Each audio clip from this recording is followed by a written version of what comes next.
Hello, my card making friends. I am Tricia at Club Scrap. This is the Meadow Card Kit, and in this workshop we are going to be creating 12 really cool cards together. Basically what we're going to do is set aside all the embellishments, sort and trim all of our papers, score them, and then tackle each set of cards, and we'll make one sample together and the rest assemble the same way. So that's our agenda for today. It's pretty mighty, I'm telling you. So we're gonna have a lot of fun. And but you know, anything, no matter how complicated, if we take it step by step, we can do it together. I've got my trimmer ready to go here. This is my Fiskars guillotine. Absolutely love this guy. And then I'm staying organized with my accordion pocket file. If you don't have one of these, just maintain 4 separate piles, one for each set of your cards, and then one for pieces that don't have an official assignment. And then if you want to incorporate them later, you can. So to get started, I'll set aside all of the non-paper items and envelopes. Get that out of the way for now. And the remaining stack of papers, we're going to sort into the order that we'll trim. So everything will be trimmed and turned into cards with a very few scraps. So it's kind of a fun thing. Now, I'm going to begin with one piece of this ivory textured paper, and you're going to know the difference right away. There is a smooth ivory in your pile and this texture. It's almost got an eggshell color, and it's got some recycled flecks in there. So that's the first piece we'll cut. And then we're going to go with gold. Now there is an orange in here, so make sure you grab the one that's more of a mustard color. That's what we're calling gold. Then one brown, that's the deepest color in the set, one sheet of that. And then one sheet of orange. And notice I'm holding the paper up as I sort through it and then putting it down on my trimmer base. Find the other orange, that'll be next, and then the other ivory texture. That's when I'm putting that face down. One side definitely has more texture than the other. Next, we'll trim the brown again. And then a smooth ivory. Next, the remaining gold and the other ivory. It's getting easier now that we have fewer and fewer sheets, right? Now the both prints, you can just put those both face down. Then the Cutapart that has the circle elements on it, we'll put that face down. Then the one that has the triangular shaped elements face down. And then your 2 sheets of your mica infused handmade paper. Those will be last. So I'm flipping everything back over to that ivory texture where we started, so that that's on the top. Get this arranged here. I'll put that to my left, and now I've got my instructions where we are going to trim, let's see, 1, 2, 3, 4 pieces the same way. So what I can do here is take the ivory texture, and I do have to care about the grain direction. I'll help you do that. And that's so that when we do eventually fold these papers into cards, that we're folding with the grain. So I'm going to hold from this edge, and looks like that paper is pretty stiff if I hold it by that side. But if I rotate and I hold it by the neighboring side, very droopy, and I want the paper to droop in the trimmer from the top to the bottom. So not like this, but like this, okay? And we are going to trim this at 11 1/4. So before you slice, just make sure your paper is flush with the top edge. And I found the whole number 11. Make sure you're looking at inches, not centimeters. And then go to the left 1 vertical column on these lines here that go across your whole board here. And find 11 1/4. Always stabilize on the clear bar. And slice. Then go down to 7. Rotate and trim at 10.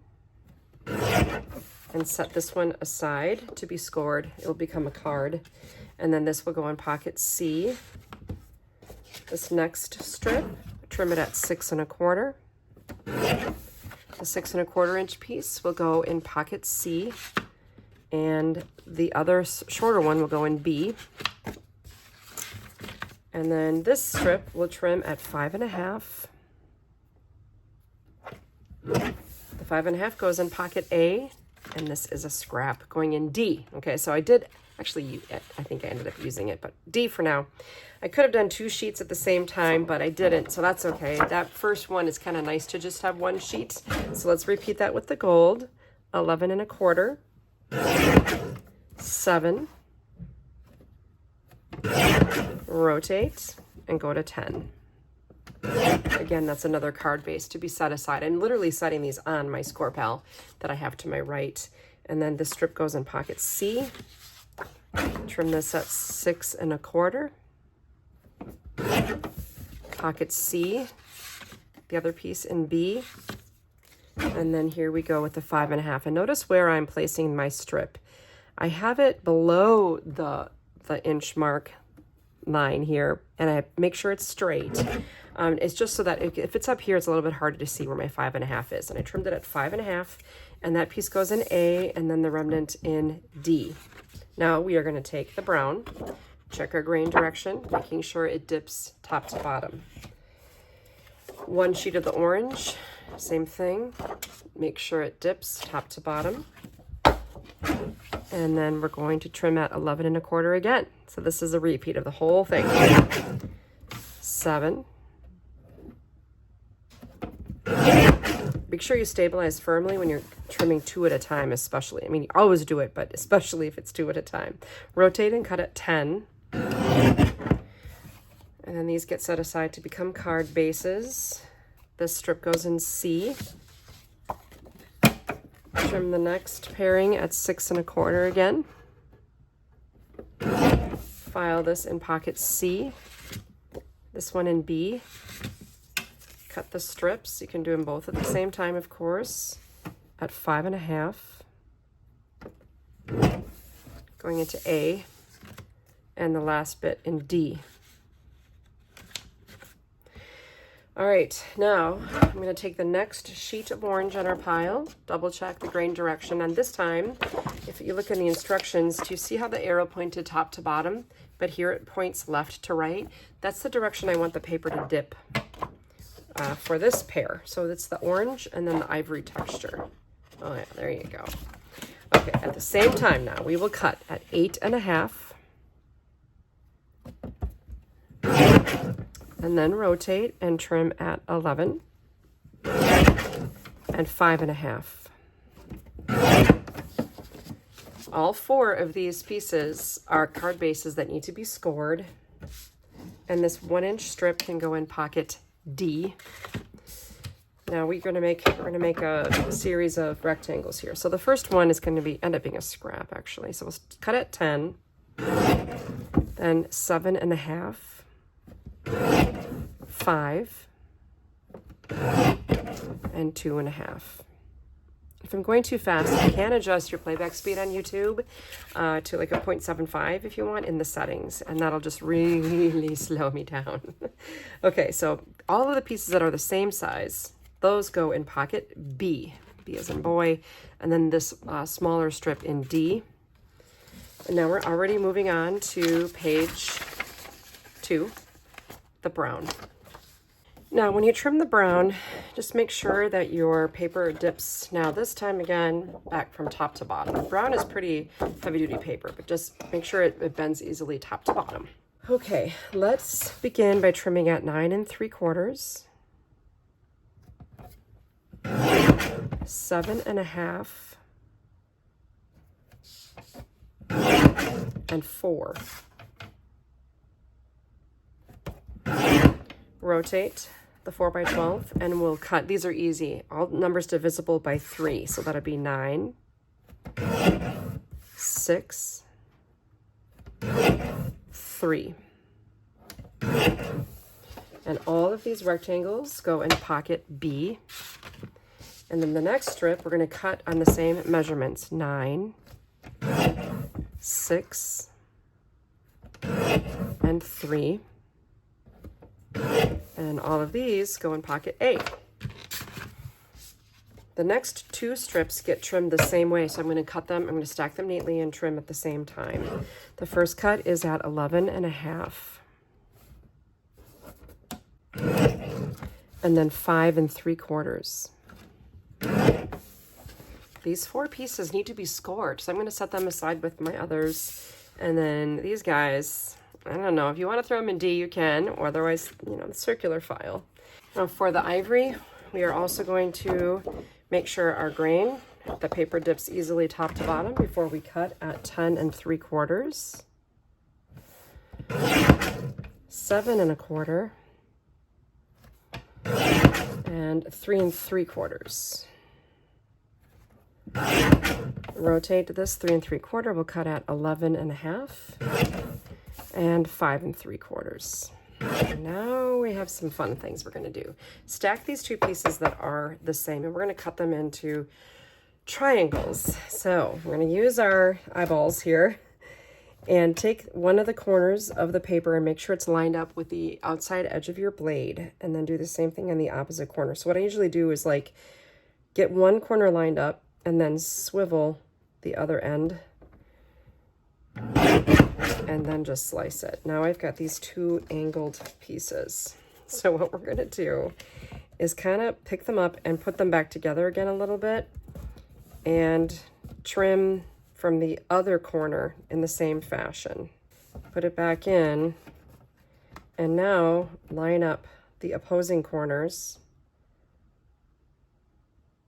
Once you feel like you've got those points on the edge of the blade, stabilize and slice. So what you've made are a set of 4 triangles. One are long and skinny, and one is more isosceles. I don't know, I did not do well in geometry, so forgive me. Either way, all of these triangles now are going to go in pocket C. I have to say too that that step is optional. If you don't like the idea of trimming triangles, you don't have to do it. They can just be a panel for a card base. This is not used. I'm going to pop that in D for now. And then we've got 2 more pieces next in your pile of ivory that are the same size. These are going to be trimmed at 9, 6, and 3. So we've done this before, shouldn't be too bad. 9, 6, and 3. Now all of these actually get scored. So I'm going to put that in my pile to score, and this last piece goes in pocket D. Now I'm moving on to the gold and ivory. So I want that paper to be in the trimmer, dipping easily top to bottom. So for our future folding plans, and we'll trim at 9 and 4.5. Rotate that 4.5-inch piece and trim at 10. And then set these aside to be scored. Pocket D for the rectangles, and let's repeat for the other strip. So again, horizontally at 10, score, D. And our final strip here, we'll trim at 10.5, 8, and 4. These rectangles that are the same both go in pocket B. And these larger rectangles, A, and then these little guys, D. We have finally arrived at our print.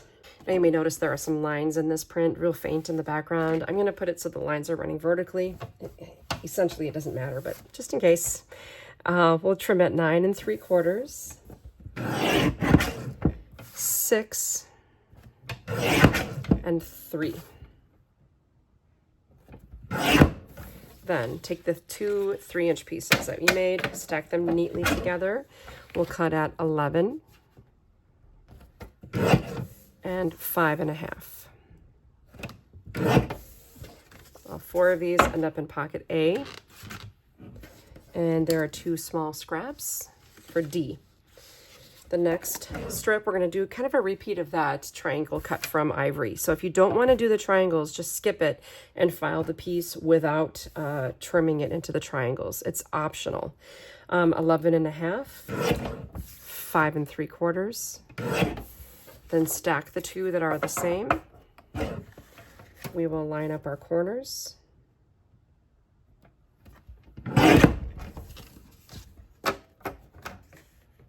Carefully reassemble,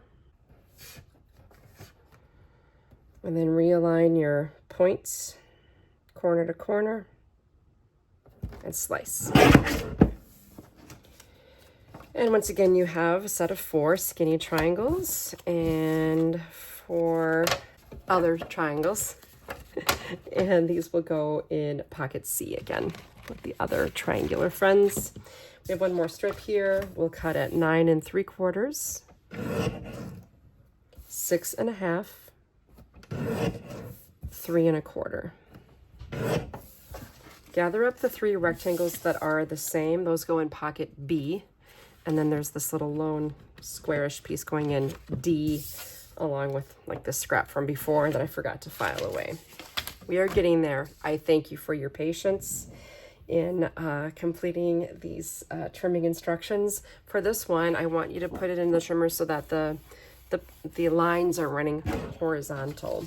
And we will cut at 10 3/4, 7 1/2,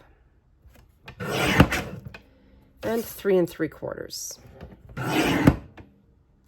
Take the 2 pieces that are the same that you just created.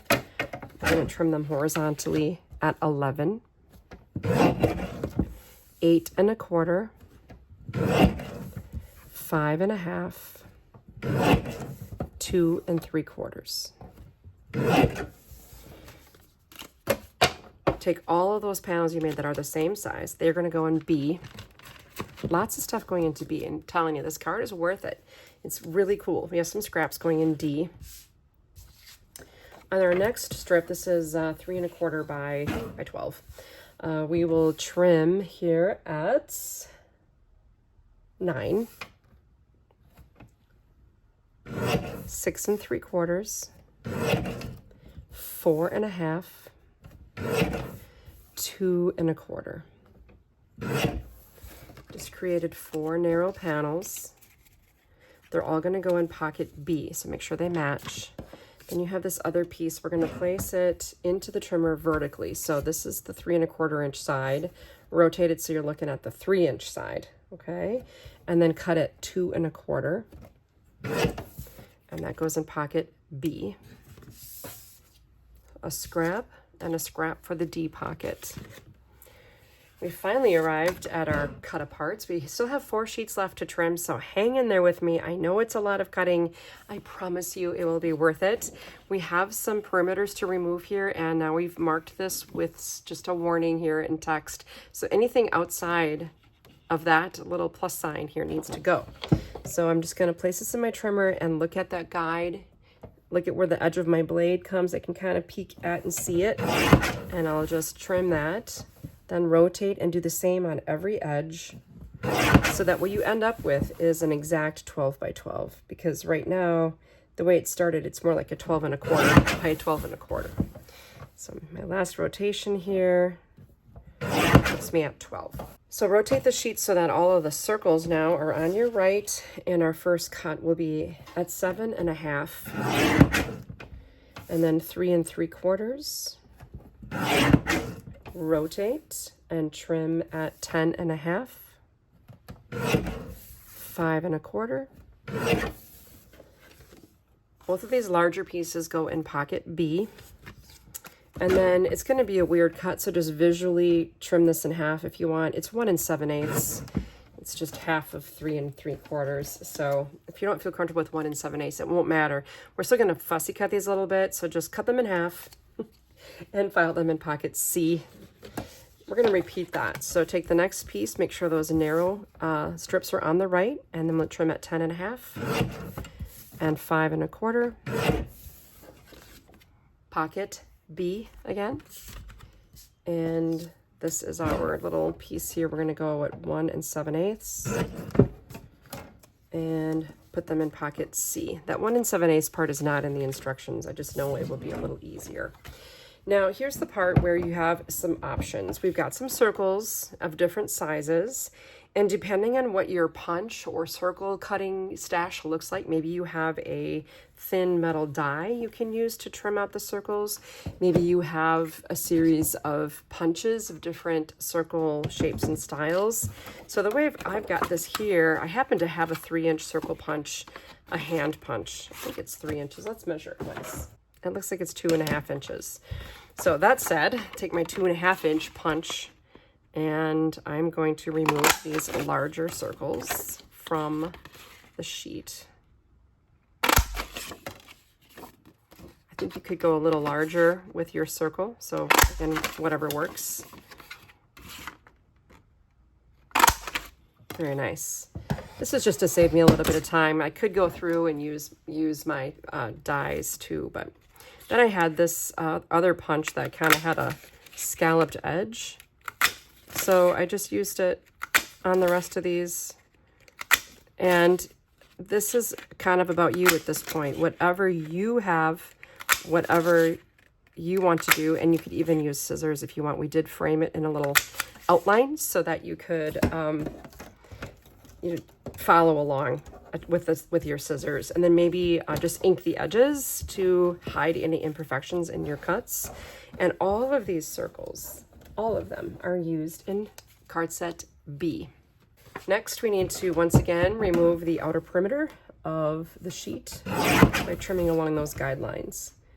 So again, maybe during the commercial trimming process, some of those guidelines are even, some of that printing is even trimmed away. It's okay. It's just there to remind you that that needs to go. And you can get rid of your little strips. And we are going to begin with the paper rotated so that you are powerful, brilliant, and brave. That's should be on the right. And our first cut is at 10.5, 7.25,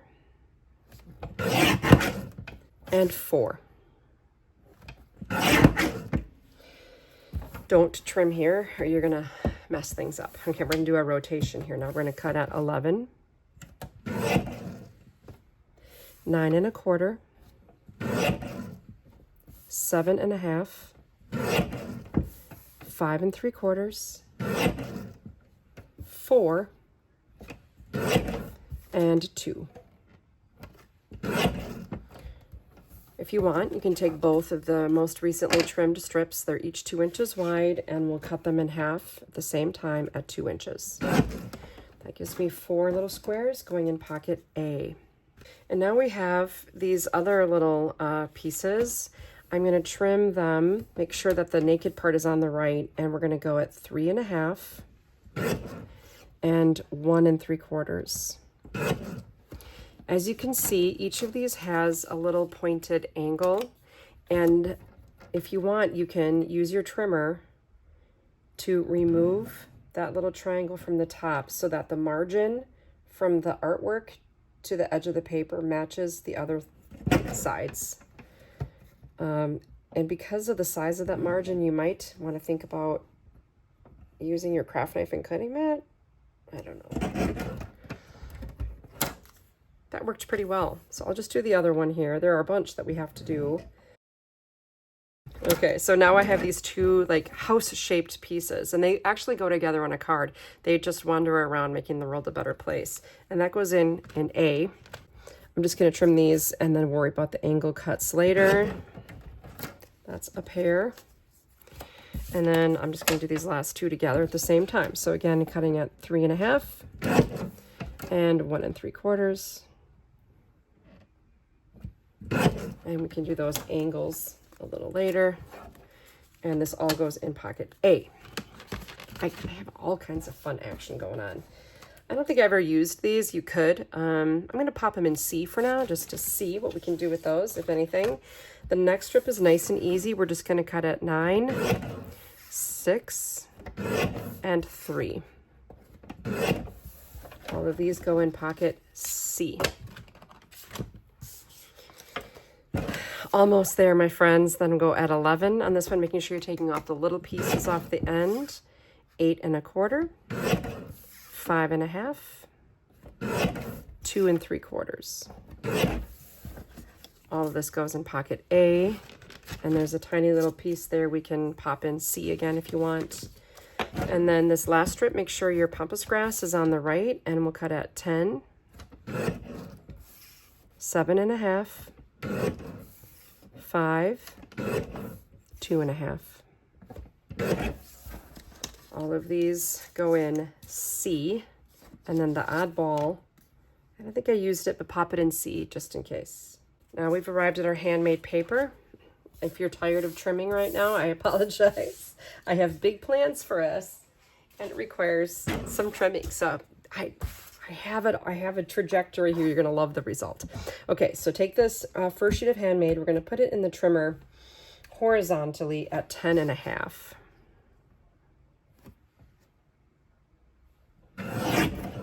Then 8 and 4.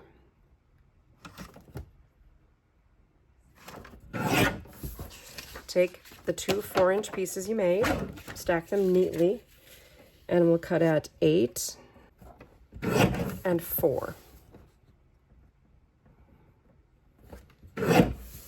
Stack all of these 4x4s, and they're going to go in pocket A. And this strip, the skinny or the wider one, we'll cut horizontally at 6 and 3.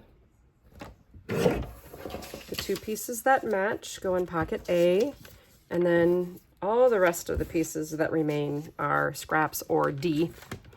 This is our last piece, my friend, so kudos to you for surviving this far in our journey. All the hard work was going to be done now, okay? So this next one, we're going to cut vertically at 6 3/4 and 3 1/4. Rotate and trim at 11, 8 1/4, 5 1/2, 2 3/4. 1, 2, 3, 4 pieces the same, pocket A, scrap for D if you want. The next strip, we're doing 9 3/4, 6 1/2, 3 1/4. Stack these up and they all go in pocket C. There is a rectangular scrap and a strip that's also a scrap. And my friends, congratulations, you finished trimming, and now let's do a little scoring. And we'll bring in our score pal. I'll just stack them up in the order that they landed, and we'll go kind of work our way backwards. So the first couple of pieces here are 4.5 by 10, and we're going to score those horizontally. So place it horizontally in the score pal, and we're going to score at 1 and 9. Then I want you to flip the paper from the bottom to the top and score at 2 and 8. That's all there is to it. Let's repeat that for the next one. This one's in ivory. We'll go 1, 9. Flip, 2, 8. Set it aside. The next one, same thing. 1, 9, flip, 2, 8. Last one, 1, 9, flip, 2, and 8. Now, the other thing that I want you to do with these is we're going to score them vertically, and I just want you to score 1/2 of an inch from the edge and stop when you reach the first score line. So that's here to there, okay? That's it. Then flip the paper bottom to top and do the same thing. So what that gives me is this little rectangle here. I hope you can see that. And then another rectangle on the other side. So we can do that again. So from 4 to the score. 4 to the score. 4 to the score. Flipping bottom to top so that that score line is on the same end or same edge, however you want to look at it. 4 to the score. Flip. 4 to the score. Next, I'm going to take scissors and just cut along that score line until I get to the intersecting score. And then I'm going to angle my scissors up to the next score line to the edge of it. So from whichever side, I like to cut the bump side on that horizontal, and then here just aim your scissors for the next score and trim that angle away. And because we might as well do this all now, that way it's done, and this prep work is going to just really help us sail through all of our card assembly at the end. So you'll be thanking yourself for this later. And, you know, if you're left-handed or right-handed, whatever's comfortable for you as far as which direction you're working from, as long as you're doing the angle cut both on the same long edge and not the opposite edge, you're gonna have a really funny looking card. All right, this is my last one. So I'm always working, I am right-handed, so I'm always working. So I'm holding this comfortably, and then I flip and then do it to the other side. That is what we're looking for. 4 pieces the same. They're all gonna go into pocket B, and then I can get rid of all these weird shapes. Now we have all these ivory pieces, and you're gonna find that the way we plan this with the grain direction is they get scored vertically, okay? We are gonna do 2 score lines, one at 1 inch, and then we're gonna flip bottom to top and go at 2 inches. So 1 inch, flip, 2 inches. We have 8 of these to do, so just, you know, put me on pause, take your time, and do all of the scoring for all 8 pieces. Again, 1, and then flip 2. Make sure you don't rotate. Okay, now take all of these pieces that you've scored, put them in pocket B. Then we're moving on to these little brown pieces. These are going to be scored horizontally at 2.5 and 5 1/4. Same is true for all of them. No flipping required this time. 2.5, 5 1/4, 2.5.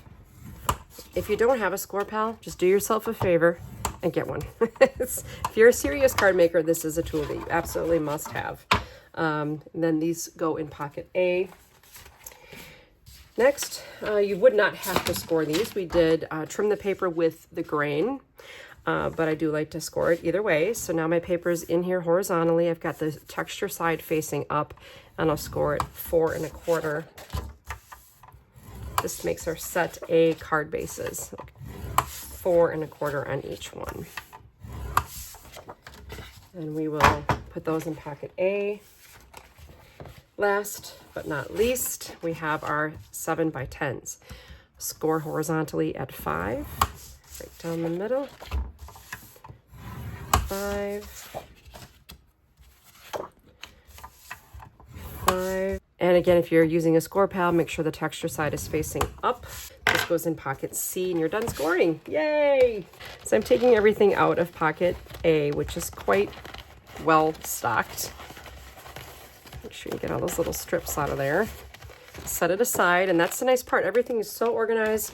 You could literally walk away now, you know, go to scrapbooking camp and then do all the assembly while you sit and relax with your friends. So here we have our scored cards here, and now I'm folding them in half and burnishing the crease with my bone folder, and make sure that the bump of the score line is on the inside of the card. And beautiful. Then we have all these other pieces. I'm going to do just a little bit of sorting here, just kind of check out what I've got.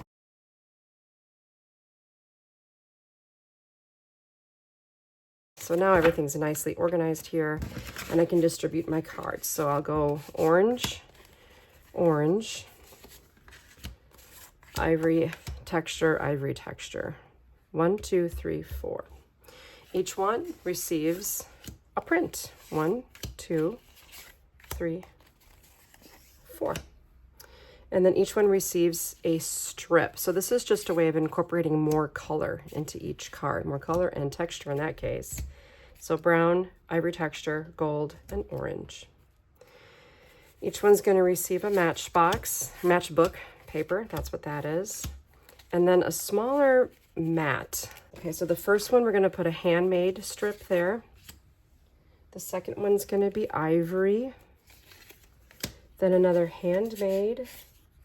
And then gold. A 4x4 inch piece that becomes our Turkish Map Fold. Each one gets a brown panel for the inside mat of the card. Each one gets a handmade panel that fits right onto the brown perfectly. We want "You're the best" and "You're the best." Happy birthday and happy birthday. Now let's do our square sentiments. These go on the outside of the matchbook. So I love people who have no idea. Both of those. And then someday we'll be two sweet little old ladies, and one moment you're 20 in the 70s. We need the triangle that says, they just wander around, making the world a better place. And there should be another set of those. They just wander around, making the world a better place. Then we just have a piece of simple art along with you go first. And then, and the next moment, you're 70 in the 20s.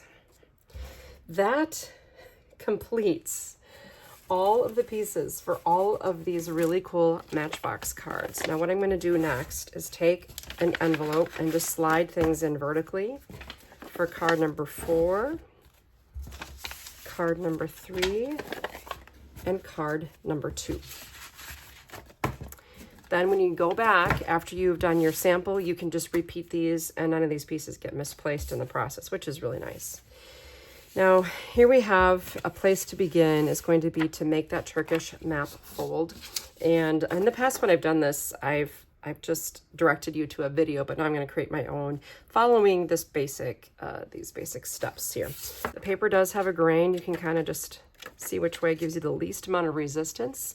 And that's the way I want to make my first fold. So I'm going to bring the corner to the corner as neat as I can and make a nice crisp fold, and then unfold it and flip it. So now I've got the valley fold on top. I'm going to take this corner and bring it to that corner. Line it up as neatly as you can. With origami, every fold is, foundational. So they're kind of important too. Then I'm going to unfold that and then do the opposite direction. So the opposite corner to the corner. Line it up nicely. And burnish. So now when you open this up and you have these two valleys, this is still kind of a mountain on that horizontal fold. So you want to sort of bring in the mountain, you push it in, and that's what allows this to touch, these ends to touch each other. So I'm going to bring that in, squish it down, and now I have this lovely triangle. And you can see my folds from within there. I'm going to take one corner and bring the tip of that corner to match what's happening on the inside there. So there's a double thickness here. I'm only going to take one flap and bring it in. It looks like a little hat. And burnish that. Then I'm going to flip it over, okay? And do the same thing. Bring that corner in the same way and burnish it.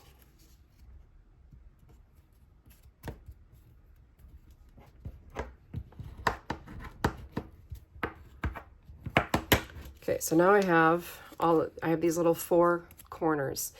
Then we're going to unfold them again. So you go back to a triangle shape. Now each of these little points that you made here, I'm going to reverse that fold by pushing it in and turning that fold inside out. We get to do it 4 times, so we get a lot of practice. So here's my next triangle.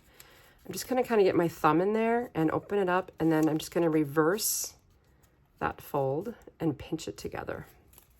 So go in, find that little triangle and reverse it. And here's my last one. So this has to shove inside. And now you have a house. And that's the end, okay? So now take this is the Matchbook. And you have the bumps, so I'm going to crease so that the bump of the score line goes on the inside of the fold. And then you need a stapler. It can be any size. With this flap closed here, I'm going to staple below it. I don't want to staple the flap closed. I want to be able to open it and close it like a matchbook, right? So I'm just going to put the staple in the center here to staple that tab. That's all you're doing, so that you can still shove that in there, and then you got your matchbox, correct? Okay, now the fun part. Here's my Turkish map fold. Come in with some glue. I've got my bookbinding glue here in my needle tipped applicator. And I'm going to apply the glue. And now I can place this so that the point is pretty close to, but not touching, that center fold of my matchbox, matchbook. I keep calling it a matchbox. I have a really cool matchbox project too. Check it out. You make a matchbox ornament and it's adorable. I think I still have some of those kits available. Okay, so now I have glue on this side and I'm going to close it. Ta-da! So on the outside, I can tuck this in now. On the outside of the matchbox, we get to add our I love people who have no idea how wonderful they are. I have my glue handy, so I'm just going to use that. You could use regular adhesive. And I'll center that onto the book. Then on the inside, I open this up. Ta-da! Do you see where your triangles go? So the top half says they just wander around. And you can kind of open that up a little so that it fits nicely in there. And then making the world a better place, we'll go in the bottom section. And it's basically done. We even added a little open here so that your recipient knows what to do, that they don't miss out on the special greeting. So now here we have this piece. To embellish it, you can use either a ribbon. You can use the raffia, which I used on one of the cards, and then this on the other. So to make our little chain link bow trick, I'm going to trim 2 pieces of ribbon, a little longer on each side than the width of the panel, and then make a loop with the ribbon. I've got some tape here, and I'm not going to line up the ends. I'm just going to have them sort of come out like a V so that my center of my fold is kind of in the center of the panel, and then flip it over and bring these around and secure them the best way you know how. Like whatever method works for you, that's what you're going to do. Now you have this attractive winging ribbon. Now take the other one and bring it through and support it and kind of give it a little tug so that you get that cute little crease in the center. And you just linked your bow, go around to the back and tape. Now you can take your adhesive, and we're going to attach this about a 1/4 of an inch from the edge of the card on the folded side. And then add adhesive to your skinny strip. And I think I did like 1/8 of an inch on this edge so that there would be 1/8 between, maybe a little less.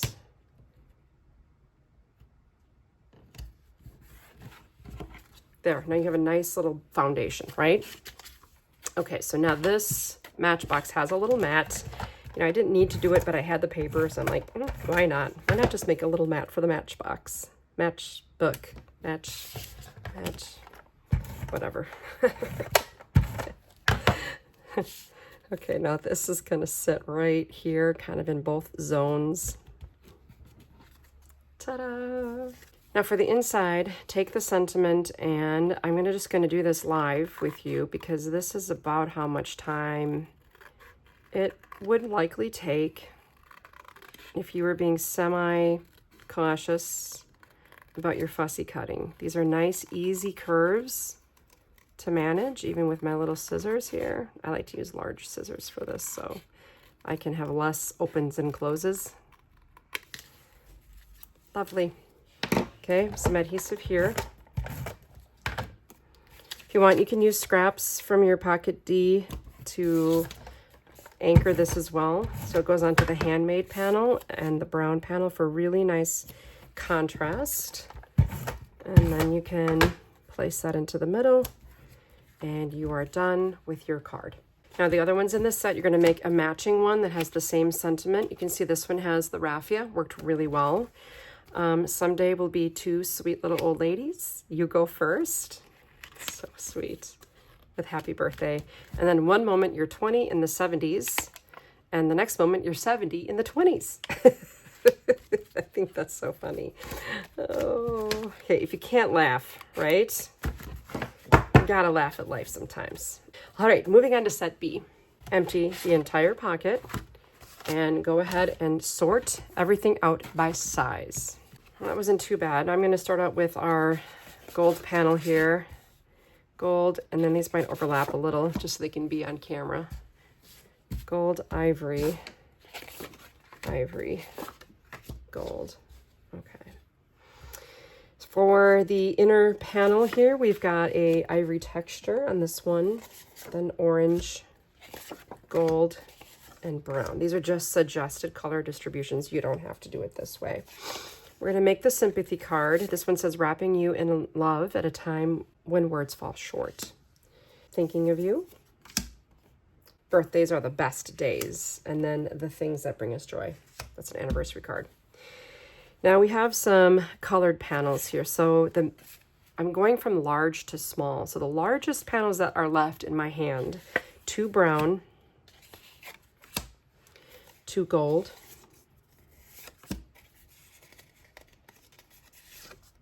2 brown, and 2 ivory. Then you have a set of 8 of these panels, and if you look, the panels that we just sorted, these will nest perfectly onto those panels. Then the next smaller size panels that we have that have a match, we're going to go on that first one, we'll do orange, and then ivory texture.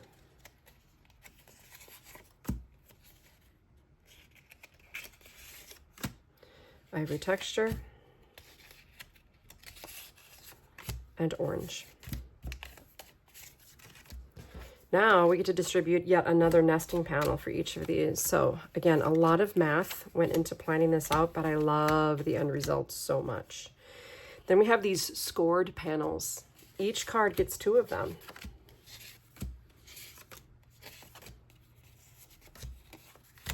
And then we have all of these little circles, or whatever you ended up making with yours. So the first one with sincere sympathy from the larger pile, dear friend, it's your day, and joy. Then we're going to have a panel with a orange flower and some pampas grass, another orange flower, and it doesn't really matter what you do here, other type of pampas grass, orange flower with hi there, and orange flower with love. Enter the envelopes. So with all of these pieces sorted, the whole works is going to go into the A6 or the medium sized envelope. And I even, when I grab them, I start with card 4 and stack card 3 on top of that and card 2 on top of that. Thus, everything's ready to go in order according to our instructions. Here we go. Let's make this amazing floating panel card. And we're going to begin by doing a little bit of folding. So do you see how there's this raised score line and then the raised score lines on this side? What that helps you automatically create is what I would call an accordion fold or a Z fold. You have 2 of those, so I'm going to do the other one. Make your Z. And then this too has a bump, and then where you fold back. And that's the reason why here's that bump, so we're gonna make it into a valley fold, and then this bump folds back. That's why we did the flip when we were making this card. It just gives us the best scoring for our folding that we have to do. Now, I'm gonna take this large panel here and just get it out of the way, because we can. And this will go in smack dab in the center of your open card base. Now, if you want to grab scissors, you don't have to do this. The panel is designed to nest, but if you don't mind taking an extra 30 seconds or so. And we can adhere this and place it. Okay, now we have our little accordions. And what we want to do is attach this so that the free edge of the accordion is at the top facing out in each direction. Here is the free edge aligned with the right side of this flap. And here is the free edge aligned with the left side of that flap. So it wings out this way is what we want. to attach this, I am going to use my wet glue because it allows me to adjust this a little bit as needed. If I use my ATG, I only have one attempt at getting this placed correctly. Now when I glue this to the flap, I want it aligned at the bottom edge, and I want it past the edge a little tiny bit, just a bit. Does that make sense? It's not required. I didn't do it on my first sample, but I wished I had. So basically you have the ability to line up what's attached in here level with the card edge. Now I'm going to add my other wing again with my wet adhesive. That gives me the ability to move it after it's been placed, unlike, you know, a dry adhesive. So once I get it here, I'm going to make sure it's lined up at the bottom and scooch it just a 32nd of an inch away, so it peeks out just a little bit. This is only 6 inches wide. The envelope accommodates a 6 1/4 inch card, so you won't lose out anything if you have that extending a little bit from the back. Okay, so now we have all these sets of panels. I'm going to take my plain paper and just turn it all over so it's plain side up. And I'm going to run my adhesive across the top and bottom of each of the white or the plain side of the print. That's a big time saver. Flip everything over and center.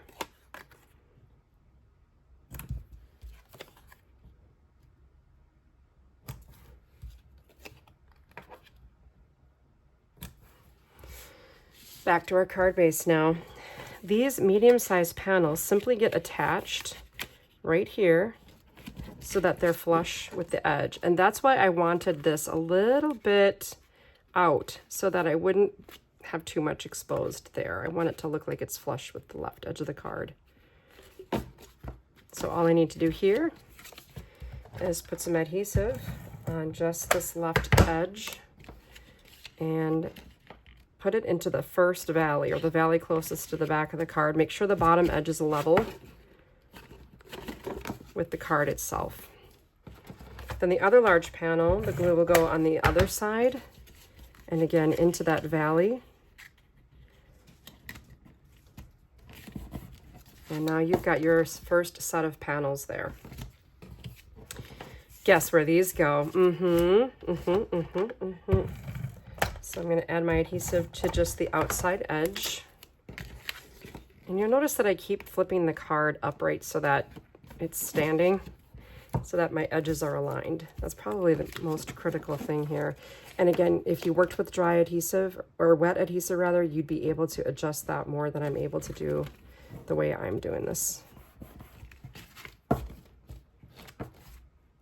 Floating panel card structure.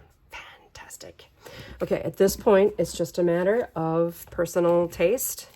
So I can flip this out and add my sympathy. So just kind of judge where your adhesive needs to go. And I'm going to have this peeking up past the top of this panel here. And then I'm going to take this pampas grass circle and put a little bit of adhesive on the right edge so that I can have this peeking past on the smaller panel. Then on the left side on the small panel, I didn't put anything on the left side of this one, but I've got this guy. So I will put a little adhesive on the left edge of that circle, kind of have that more toward the bottom. And now I'm taking one of my leaves. This is the metal gold leaf embellishment. I love these guys. I'm adding a little glue to it, and I'm going to slide it in between the panel and the other panel. I guess it's a nested panel. I'm going to slide it between those layers. Then raffia comes in. I'm going to make a nice just raffia bow. So with the bunny ear style, make your ears crisscross, bring the top ear around through the hole and pull. And just neaten your tails to the length that you desire, or your loops. If you wanted to expand the raffia a little bit, you could. I generally don't take the time to do it. And sweet. With my liquid glue, I'll come in, add a little glue to that, and finish it up with a bow. With sincere sympathy, a nice flat card. I mean, look at how flat it is. Thinking about all of the pieces and components that went into it, and yet it's pancake flat, and when it's on display, it really looks, to me, phenomenal. It's so pretty. And I have to thank my friend Susan for sharing this structure with me as inspiration. It was really fun to work out the math on this one. It was a little bit of a mind bender, but we got through it, and I'm very pleased with the results. And we're finally moving on to set C. Of course, you'll take everything out of the pocket and do a little organizing and sorting. And I'll start by folding all of my card bases in half. And again, remember to place the bump of the score line on the inside of the fold. And we've arrived at the last page of our instructions for distributing the card bases. I'll go orange, vertical, and then brown, horizontal, ivory texture, horizontal, and gold, vertical. Then the next thing I'll add will be these narrow strips. So we'll put the ivory texture here, orange, gold, and brown. That helps distribute more color to each card. Then these larger rectangular panels will do brown, gold, orange, ivory texture. Then we have a series of these oblong triangles. So I'm going to put the oblong print here, and the straight edge will match up with the straight edge of this one and this one. And then the ivory will go on the other two. So straight edge to straight edge, straight edge to straight edge. Now we have the other almost perfect triangles, but you're going to find out right away that there's a very specific way that this needs to go. So the widest straight edge goes parallel with the edge of the card. Just keep turning it until it fits. Isn't that a clever way to use a panel? I just love it. You can do that anytime you have, interchangeable panels.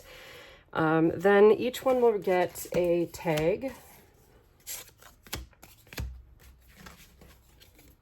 and a sentiment. So the first one is, you are powerful, beautiful, brilliant, and brave.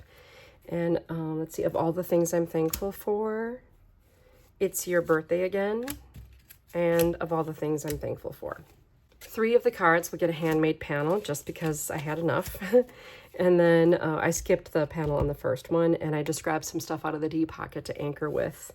Here we've got You've Got This, and then the horizontal version of I'm Most Thankful for You, One More Year, One More Candle, and then I'm Most Thankful for You. Okay, so here come my 5x7 envelopes. So let me pop all of that in here for this one. And the next one. And this one. That's 2, 3, and 4. Set those aside.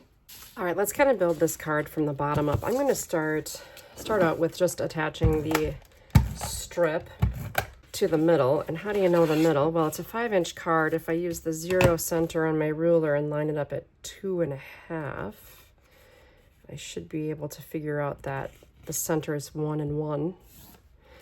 That's how you use your grid ruler. It's about 1.5 inches from the edge. That worked out nice. Now the next panel can come on. And we'll center this. It looks like our reveal might be like 1/4 inch, but let's just make sure. So that's 2 cubes. Nope, 3. 3/8 of an inch. 3 cubes. 1, 2, 3. Yes, 3 cubes from the edge, and that's why I do it. Nice. Okay, now we can add our triangles. So if you want to do this with your bookbinding glue, I think it's easier to get into those corners. And remember, the edge lines up. And I think that's just a little over 1/8 of an inch. Just center it up as best as you can. And then we got our second triangle to add. just gonna flip the whole thing around and measure again. Again, it's just over 1/8 of an inch. So if you go a cube and a quarter or thereabouts. And another advantage still to using the wet glue is that you can scooch it around a little bit before it dries. That said, once it's dry, there's no movement that's going to be able to happen there.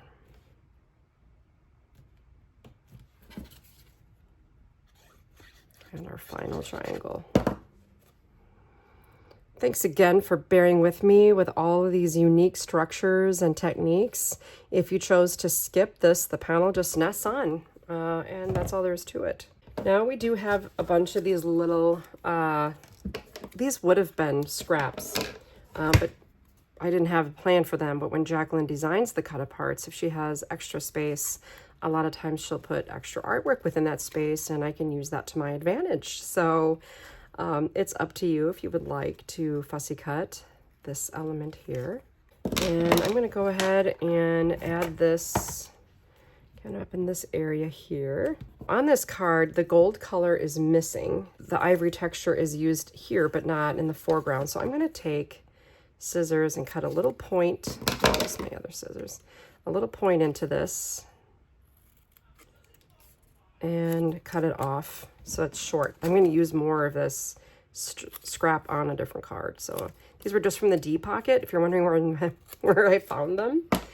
And I think those could go kind of right in that spot. I could maybe make sure I have everything, but I have a visual here I'm following that works pretty good. So I'll just go ahead and place this little scrap. I mean, a rescued piece, right? This might be too long. Don't need much. Okay, now remember we have the corrugated tag that we took care of, and we have our sentiment. Totally up to you. If you want, you can take a 1/4 inch corner rounder, a 1/4 inch corner rounder. This is the corner chomper on the 1/4 inch setting. And that's going to fit onto there. But before you attach it, if you'd like, you can take a piece of this cotton twill, trim off a piece and fold it. And with my uneven ends there, which is what I want so that the tape can grab it, I'm going to place this so it peeks out from the top edge. Okay. The skeleton leaves that we found for you are stunning. They're really big. In fact, all the sizes of these vary, and it's a natural product, so I mean, you can expect that. There are two colors. One is more of a sage and one is more of a rust. So just pick whatever you want. We'll use one per card. If it's too big, you can simply just cut it in half and then just overlap them to shorten it a little bit. But it looks like this one's going to be absolutely perfect for the spot.